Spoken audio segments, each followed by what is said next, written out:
Hello and welcome back to our podcast. This is part 20 of the series Unraveling the Revelation, a detailed look at the influences on the Church of God's interpretation of the book of Revelation. I'm Dale Rude.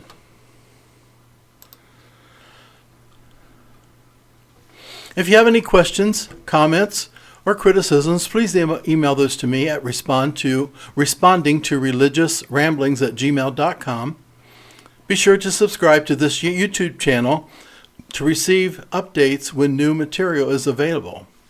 And also, if you like what you're hearing, or you know someone else that might be interested, feel free to share this podcast link with others.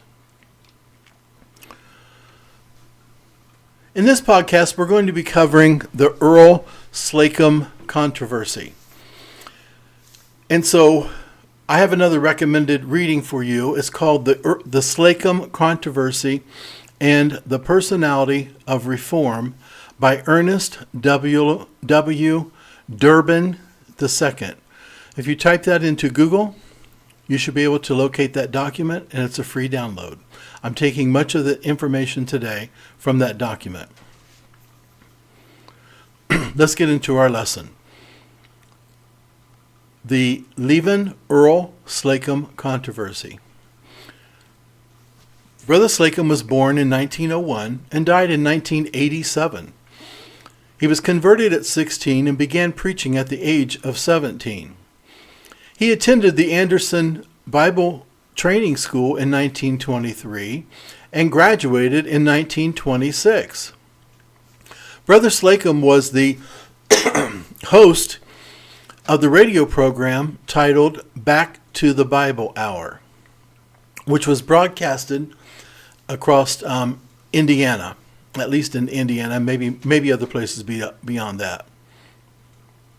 Now, he had a connection with Brother W Pendleton in 1945, and we've talked about him in our last episode. So they knew each other, became acquainted. And Brother Slacum was theologically conservative and known as a straight-line preacher. He pastored a newly planted church in Muncie, Indiana. Now, Brother Slacum, in one of his writings, said that the Church of God movement, I'm going to quote here, had all the truth that has been discovered from the pages of God's Word, unquote. So that's a pretty strong statement to say that a movement has all of the truth. It's one thing to say that a movement has truth and contains truth, but to say that they have all of the truth from the Bible is a pretty strong statement. But that's how he felt about the Church of God Reformation movement. Brother Slacum was very distressed over his perception of a decline in doctrinal preaching. And these particular problems worried Slacum, and I'll read those for you. Number one, the movement emphasizing contemporary methods and solutions at the neglect of the theological heritage. In other words, incorporating new methods rather than, and being sure not to neglect the old paths, so to speak, to put that in kind of Bible terms. He was also concerned about the dangerous influence of theology external to the movement. And part of that was because of the school there in Anderson. They hired individuals who were not part of the Church of God Reformation movement, and they taught classes, including classes that would be of a religious nature. He was also concerned about new ideas being introduced by people within the Church of God. So on the right-hand side of your screen, you see a picture of Brother Slacum in his younger years, and also a little advertisement for his program, Back to the Bible. Now, Brother Slacum had been concerned for quite some time at the development and the changes that were taking place. But there was one thing that broke the camel's back, so to speak, and that was called the Dawson Plan. Now, the Dawson Plan was referred to an organizational model whereby state ministries would be coordinated under the administrate of a quote-unquote state evangelist. It was called the Dawson Plan because I.K. Dawson, who was the Secretary of Evangelism for the Board of Church Extension and Home Missions, is the one that came up with the idea. And he outlined his plan in a 32-page booklet entitled Working Together in an Enlarged Program of State Evangelism. Now, basically what this plan was proposing was that there would be one person per state that would be responsible for coordinating administrative duties for the entire state. And those duties being part of the overall evangelism of the church and missions. You have to remember at this time, the Church of God Reformation movement had been growing pretty quickly.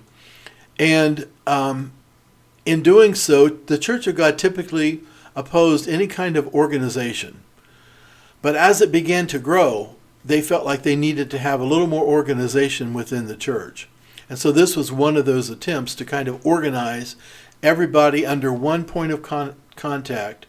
And then that person would basically work with the offices, the larger national offices in Anderson, Indiana. This concerned Brother Slacum because he felt like it was setting up another level of hierarchy that was unnecessary. It certainly was a change from the way of thinking up until that time. So at the Indiana ministers' meeting in September of 1944, Brother Slacum delivered a sermon entitled Watchman on the Wall, where during his message he lambasted the Dawson Plan. Now, he had other concerns as well, and he suspected that leaders of Anderson were letting down the standard on personal holiness by being involved themselves in worldly amusements and resorting to doctors rather than divine healing. The issue of worldliness perceived as evident in the lives of the Anderson leaders were things like going to movies and those kind of things. The concentration of authority within the expanding agencies was also a concern of his, or in other words, the power block in Anderson, Indiana.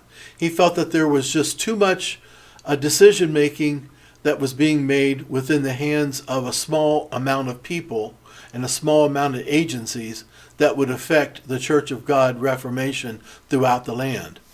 And he was very concerned about that. He was also concerned about a couple things in particular, which he considered them to be detours from earlier teachings of the Church of God. One of those teachings being Christian unity.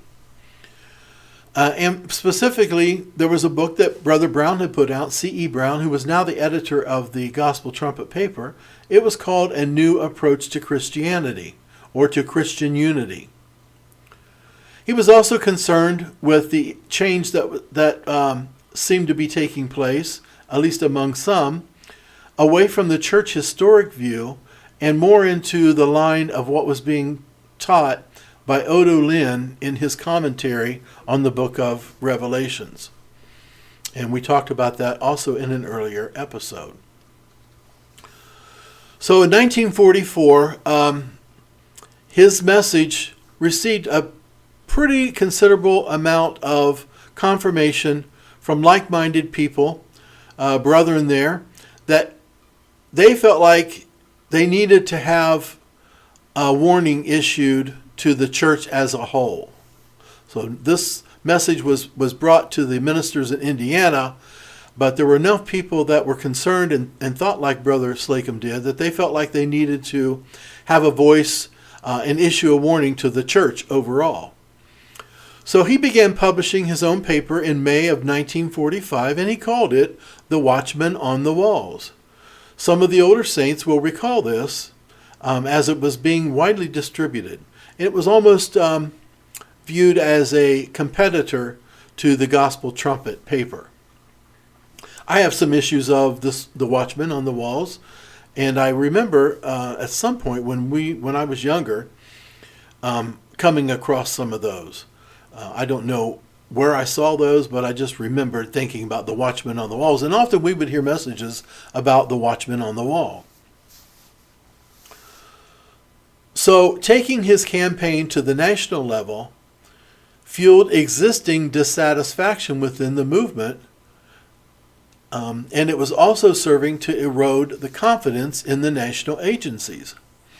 So if you recall, there was this dissatisfaction or discomfort that took place prior to the 30s, which was over a number of issues that we've discussed. This was another time of dissatisfaction over a different set of issues that were taking place. But certainly most of those issues was concentrated on, quote unquote, the machinery, the organizational machinery in Anderson, Indiana. As you know, the church has taught against having an earthly headquarters, and they felt like that was what was beginning to take place. Although to this very day, Anderson does not refer to themselves as the headquarters of the Church of God. They refer to themselves as the general office of the Church of God. Well, this move within the Church of God, this movement, if you will, of the conservative element, resulted in a major crisis, and there was a threat of a split taking place. So the agency leaders over in Anderson responded to the charges and the messages being reported by Earl Slacum. The Indiana Assembly called for Slacum to desist his attacks, stop with the attacks.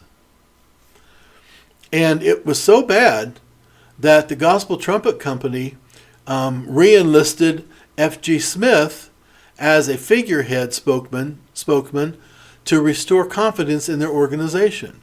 Now, Brother Smith had long since been out of the scene in terms of being over in Anderson. I believe at this point he had been pastoring up in, I believe it was Akron, Ohio, and traveling around, presenting presentations, mostly on the end times teaching. But they called him in because a lot of people respected him, and they wanted him to kind of jump in and help out with this crisis before it developed into something more serious. Well, they called him in, and he started working with the parties involved, sit down and listening to what was the charges and how you and what the other side was saying. But in the process of doing that, he suddenly died of a heart attack while he was on that assignment in 1947. So they basically did what they could do. You can imagine a major leader like that dying suddenly, the impact that would have on the whole movement. And then besides the crisis that was developing there. So the General Ministerial Assembly responded with a resolution reavowing the church's historic doctrines and expressing confidence in the national agencies. So they kind of said, hey, yeah, we still believe the teachings of days gone by, but we also support the national agencies that were in place. So they were still supporting, the committees, the boards, and that kind of stuff that Brother Slacum was concerned about. But they said, yes, we're going to reavow the historic doctrines that we've always taught. So they ended up making two committees to look at, number one, deal specifically with the charges brought by Slacum. And he had a lot of charges that were not just general in nature, but he had charges against specific individuals that he felt like were drifting towards the world. And again, some of this goes back to the college. the people, administration of the college and the leaders in the college. There was still this very strong sentiment against the college and the school there. So after they studied that, basically what they did was they rebuked him. He got a rebuke from the ministerial assembly. And it was, you can read this in history books, within the Church of God history books. By the way, this is one of the major crisis events that they do talk about. They don't talk about Seven Seal. They do talk about the necktie issue. They talk about the sanctification issue. In more recent years, they've been talking about the color issue, and they talk about this one. And there's a reason for that, and we'll get to that in a minute.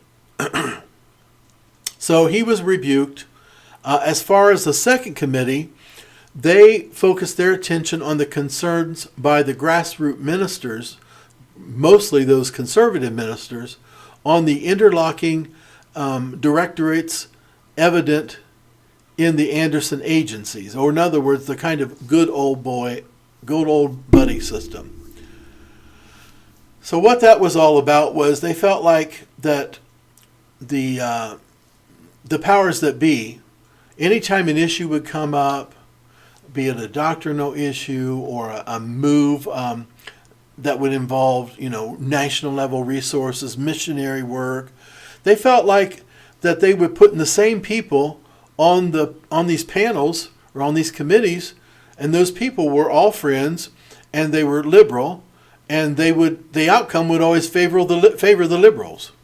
And I'm using those terms, in a way so you can understand what was happening there. And they got tired of it. They got concerned about it. So the executive council there did respond, and they reorganized themselves to include greater participation by the grassroots ministers. So now there would be a voice on this decision-making process at a low level. And I'm using that expression in a hierarchical way. So it wasn't just one person or just a small group of people that were making these major decisions. They would be brought to the ministerial assembly, which had representation of all the congregations, the ministers, and all the ministers, and it would be more of a democracy type approach. So here's an example of the resolution that got approved, which was reavowing the historic doctrines. So it says this, it says, resolved that they must believe, and this is people who were going to be like ordained and those kind of things. They must believe in and have published and taught the message of truth, which has been the commonly accepted principles as taught in the preceding years of this Reformation movement. Number 1, justification and regeneration. Number 2, sanctification as a second definite work of grace subsequent to regeneration or the new birth. Number 3, Christian deportment and decorum to be brought to the standard of men and women professing godliness. So there they were addressing concerns of worldliness creeping into the church and lowering the lowering of the dress standard. Number 4, the continual practicing of the ordinances of baptism by immersion, the Lord's Supper, and feet washing. Number 5, divine healing. Number 6, Holy Ghost leadership. Number 7, the last Reformation in this day as being the perpetuation of the Reformation begun by the Church of God on the day of Pentecost. And number 8, Christian unity and the one exclusive Church of God. So, I know we don't believe in creeds, but that kind of sounds like a creed. But they felt it was necessary to kind of settle the conflict that was happening at that time. And so they picked out these 8 things that said these things must be. This has to be, or you can't be part of us, at least a leader. And with regard to the concern about unity, the editor, C.E. Brown, wrote this response, or responded. So in a series of lectures shortly after all that happened, which were later published, Brown reshaped the interpretation of holy living, questioning the purpose of holiness. For Brown, the purpose of a holy life was not eccentric behavior equating to badges of holiness, but rather practices enabling the Christian to greater service. So if I can put that in kind of my own words, Warner had been teaching that a person who was saved and wholly sanctified with the second definite cleansing work of grace, they would be united into one body. And they based that on things like the Lord's Prayer, where it said, sanctify them that they might all be one. And so sanctification was viewed as the necessary event that would cause the great uniting of all Christians into one body. So that was being taught in 1880 and even, shortly after that. Well, quite some time after that. But that never happened. There were far more Christians in, let's say, the Protestant churches than there were the Church of God Reformation movement. And so Brown then said, well, it's not, when we talk about sanctification, the purpose of it is not to take on some kind of lifestyle or dress code or some way of appearing, some kind of aesthetic behavior, which could be interpreted as badges of holiness. He said, but rather what they are, the teaching of holy, living holy, should enable us as Christians for greater service. Now that may not sound controversial to some people today, but at the time that was a controversy. On charismatic organization, Brown interpreted the current problems as a tension between the concepts of spiritual democracy and the leadership principle. In other words, he interpreted it as, in the past, we've had a sole leader who happened to be the editor of the Gospel Trumpet. They're the ones that made the final decisions, and they're the one that had the last say, and they were involved in all aspects of the church. And now they were changing that from a one person thing to more of a, like he said, a grassroots set up where there would be some kind of spiritual democracy. So he would use expressions like, we're not going to organize the church, we're going to organize the work of the church. So in dealing with this tension, he portrayed early movement leadership as being capable of change. As such, so should current leadership, adapting more and more democratization in the movement. So he would go back and point to things where the early leaders, they made some changes. And we've talked about some of those. Some of those might be viewed for the worse, some of them might be viewed for the better. But he was saying that basically they were already to a point where it was no longer about one person, and so we might as well face that and take advantage of this democracy, spiritual democracy. Well, Earl Slacum was not satisfied with the outcome and continued to protest. Eventually, shortly after, in fact, he and 3 others were put aside and removed from the yearbook in 1948. And this article, this write-up here appeared in the Gospel Trumpet in the October the 10th, 1948 edition. You can find this on page 17 and 18.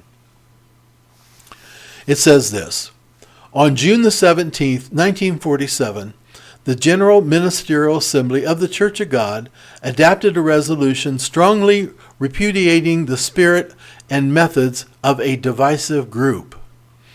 The men involved were entreated in a brotherly manner to, quote-unquote, discontinue the type of activities in which they had been engaged.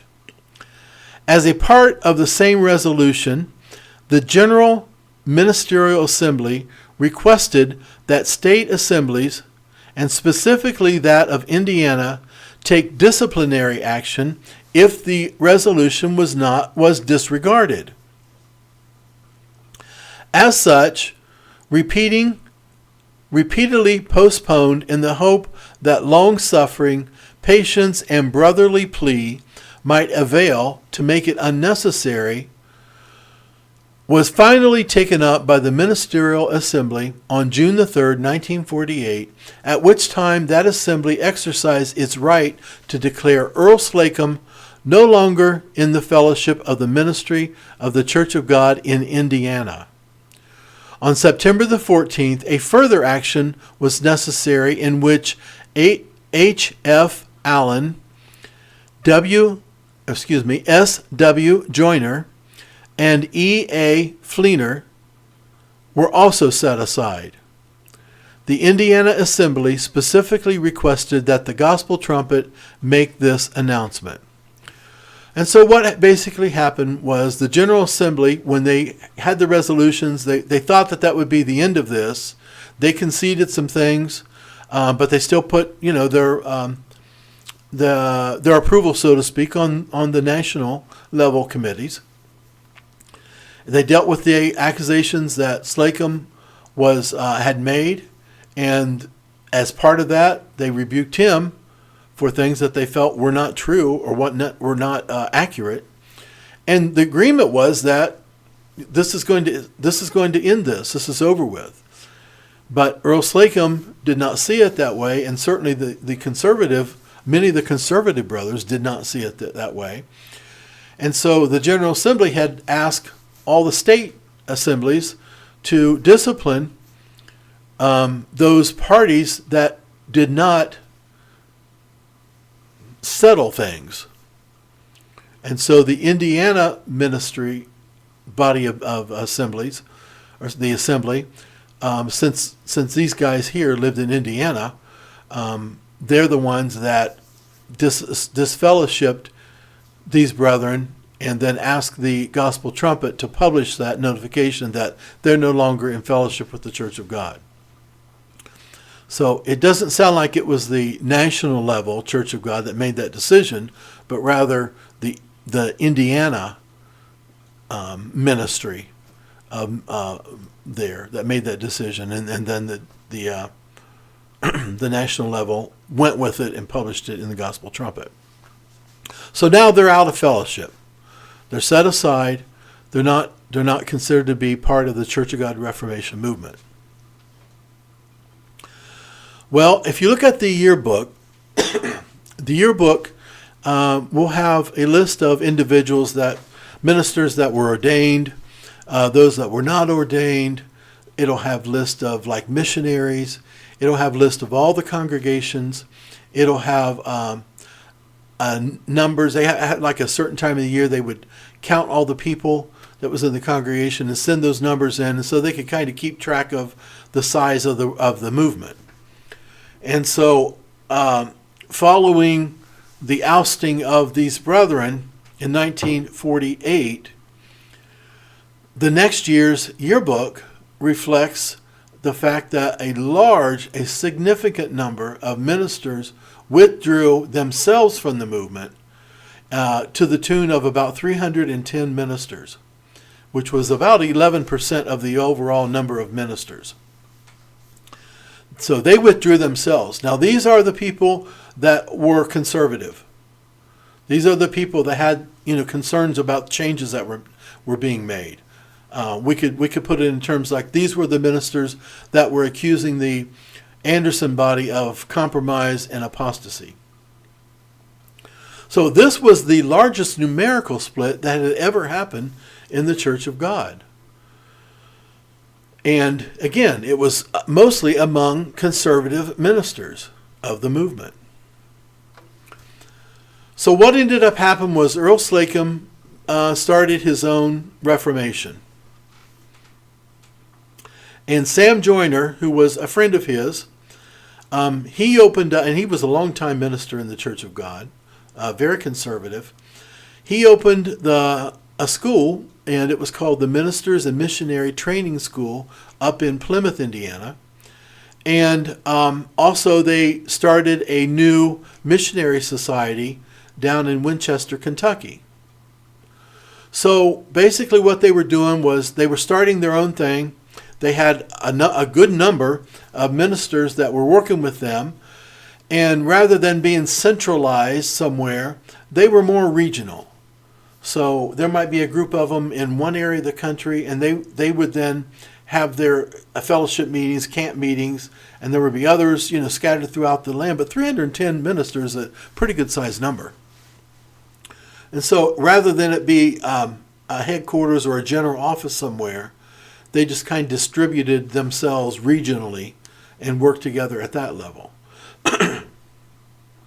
Now, I should say that eventually both Slacum and Joyner returned as part of the Church of God Reformation movement, or they affiliated themselves again with Anderson. And this little quote I'm going to give you was written from an Anderson viewpoint. He was basically, the author of this was basically telling the story of Slacum's story, and this is what he had to say. So you have to remember it has a bias on the Anderson side of things. As evidence of Slacum's more pure intentions regarding reform, when he realized that the new Reformation he began after leaving the Church of God had also become highly organized, he brought an end to it by resigning from its boards and organizations and returning to the Church of God movement. So basically what he was saying, and this happens a lot, people that come away from one system of religion will go and they will, to put it in prophetic terms, make an image to the beast. They will come out and separate themselves, but since all they've known was what they were in, they just end up doing the same thing. And that happens a lot. Another thing that tends to happen is that we have the pendulum effect, where people will come away from one movement or a teaching and they swing too far the other way. And so they might be, they might come up from what they view as a liberal environment, but then they swing to an ultra-conservative environment. And it takes a while to kind of, like a pendulum, it just swings back and forth till it comes to the middle. And so sometimes people will go off and in their zeal, they will make decisions and they will take a path that's too far the other way. So in this historian's view, the new group, actually this was Slacum's thinking here. The new group that he created generated more organization in fewer years than the movement had created in 25. So I could probably stop right here and say a lot of things. When you're working with really conservative people, they tend to be really strong-minded. They tend to be very positioned in what they believe, and sometimes they're just not easy to work with. And I'm not saying that disrespectfully. I'm just saying conservative people that think that they are so right about something and opposed to any kind of change or progress, they get set in their ways, and to go outside of that, they view as very, very negatively, and they're not always easy to work with. I think that's probably what happened here. Later on, I'd like to do a podcast on that particular ministers and missionary training school. There's a lot of good things that happened in that school, and this was an independent school in that it was not sponsored by, a movement somewhere. But they were very successful in sending out missionaries and ministers all throughout the country and even in foreign lands. And some of the people that we kind of commonly talk about, in our circles at least, they went through that school. So I would like to do a podcast on that if I get the chance. Okay, so Earl Slacum then was added back to the yearbook in 1953. So taken out in 1949, added 4 years later, and he stayed in the movement until his death in 1987. Now his friend, Earl Sam Joyner, he ended up going back, but he didn't go back quite as quickly as Slacum did. For one, he was the president of that school there, and he was involved in some of those things. But he ended up going back in 1964, and he stayed in there until his death in 1973. However, the seed was planted, and other conservative pastors continued to stay separate. So basically, this brother came out, he started a conservative movement, but he went back into Anderson, and that left all these guys hanging out here. And they weren't going back. They were not going to go back. So they were just kind of here, there, and everywhere. Well, one of those persons was Harold Barber from Baltimore, Maryland. In fact, I was told you I have some of the Watchmen on the Walls issue. There's an article in the October 15th, 1945 issue that Brother Barber wrote. And Brother Barber had been in the yearbook from 1940 till 1946. So here, we see that there was this effort to try to work within the system until it got so far gone, so to speak, that these conservatives just finally abandoned it and they left. And most of that happened right there in those mid-1940s. There's a picture of Brother Slacum in his later years. So let me just kind of summarize this, where we're at. This is going to be my last chart, except for the contact chart. There was a lot of dissatisfaction and dissension within the Church of God Reformation movement. And some of the issues at this time were the central control that was taking place in Anderson, the de-emphasis of doctrine, the involvement of the federal church movement, worldliness, education, hierarchical structures at the national level. And basically, by this point, you were also down into the third generation syndrome, where, the original pioneers, they got it for themselves. The second generation had it handed down to them, and often they're not the ones that ask questions. They just go with it. But they also, don't have a strong enough conviction where they pass that information down to their children in a way that the children understand what's going on. They just accept things to be true, and they tell their children, well, this is the way it's going to be. So when you get down to the third generation, then this is the generation, they don't know how to get things for themselves. They see things that they don't like. They don't understand how to, study things out for themselves, and their parents don't have the answers. And so a lot of times, this is a generation that makes drastic changes. In some cases, even abandoning the church completely.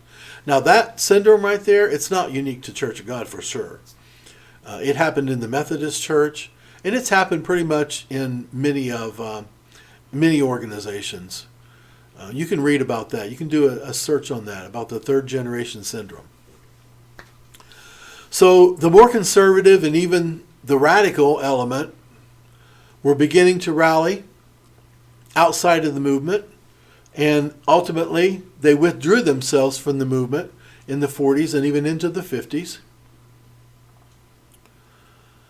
And the seventh seal and the seven trumpet leaders rallied around the message of a new prophetic movement. So while you have this movement that's coming away from Anderson for reasons that we just described, you had already had this teaching of seven seal, seven trumpet, which was pretty much the same thing, but not focused necessarily on issues as much as it was prophecy.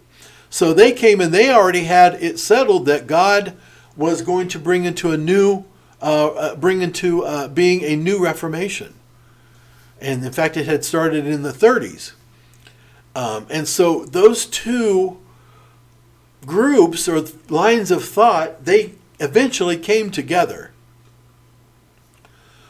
And unfortunately, though, for a short period of time, because of issues that we discussed in our last episode of among the leaders of the Seven Seal, divorces and and other issues that we discussed, the message had really kind of been stifled. It had gained momentum initially, and then it just kind of, I don't say it went away because it never went away, but it didn't gain a following, so to speak. But that changed.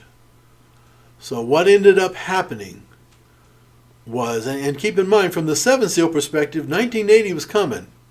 This is we're in the 50s. We're 30 years away from this. And the thought was, Jesus is coming back. We've got to move quickly. And these two groups, if you will, or lines of thought came together, and the environment was ripe for a new leader that could mesh those two camps together.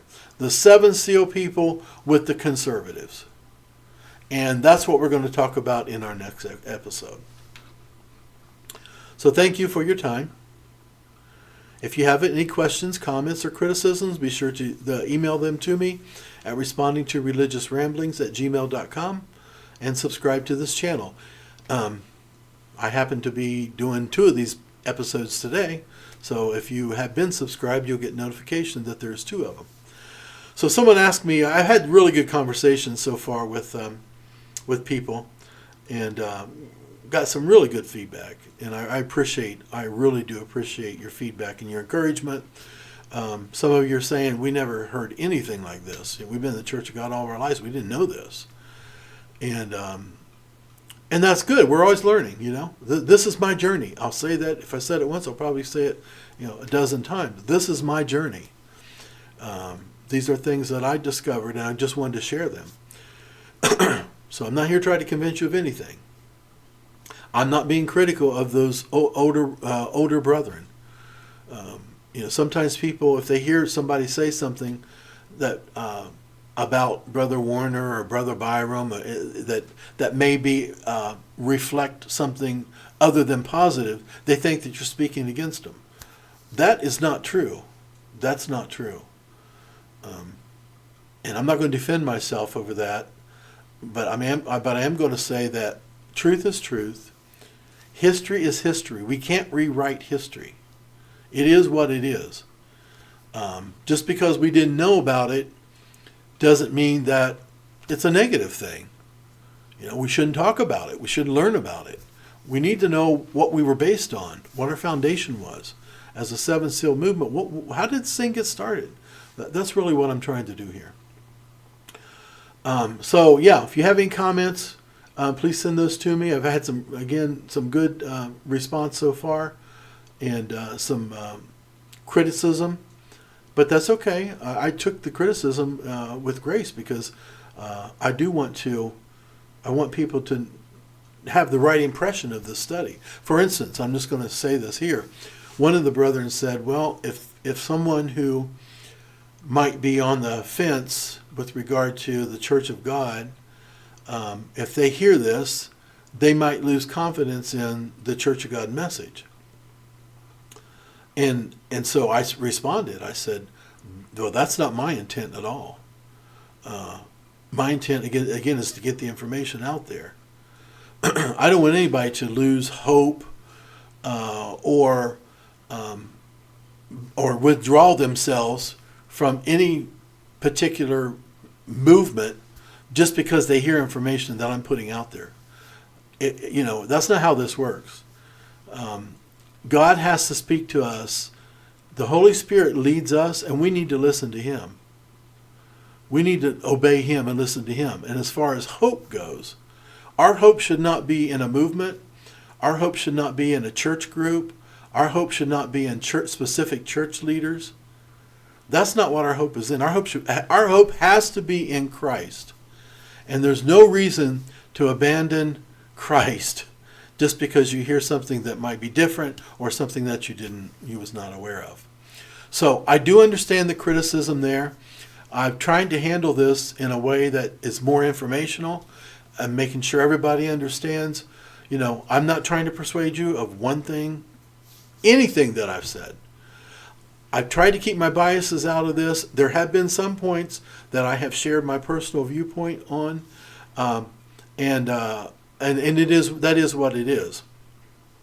Those are based on my experiences and things that I've witnessed. But I'm trying to keep that to a minimum. But anything that I say about my viewpoint, you can totally disregard it. It won't hurt my feelings at all. So I just want to make sure everybody understands that. And I told the brother I would try to address that in one of the podcasts. So there you go. That's where we're at. So the Lord bless you, and we will go on to our next episode.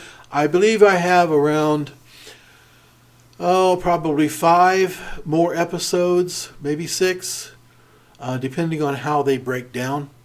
I have to divide these up, and so probably 5 or 6, and then we'll be done with the series. All right, Lord bless you. We'll see you next podcast.